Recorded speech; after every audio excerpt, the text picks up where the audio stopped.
Hi guys, good day and welcome back to my channel. Yes guys, for today's video guys, gagawa tayo ng egg tuna sandwich. Kasi request talaga nila Kuya Dabi. Ayan, so gagawin ko sila.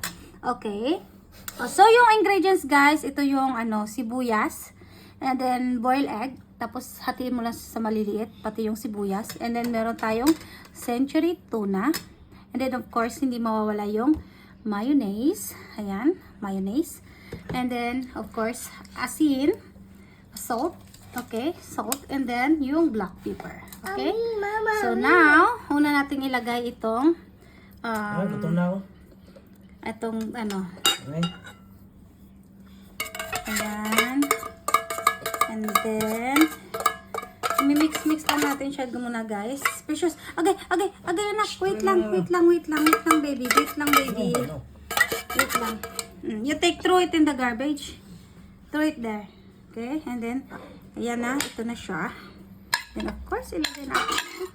I-mix lang natin siya, guys. Very, basic lang talaga siya, guys. Napakadaling gawin. Ayan. And then, so, mix natin siya. Okay. So, before natin lagyan ng mayonnaise, guys, lagyan natin siya ng black pepper. Ayan o. Okay na yan. Bilang. Manghang na yan. And then, so, kahit mga siguro. Ayan. Pagtansahin nyo na lang siya. Ano, asin mo no? Hindi asin yan. Okay, and then, Mayonnaise. mayonnaise. Hindi mawawala yung mayonnaise. Ayan. Ano pa?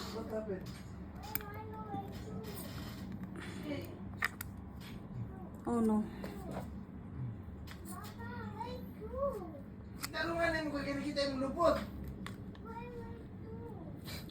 Kaya ma? Kaya na. Kaya na lang.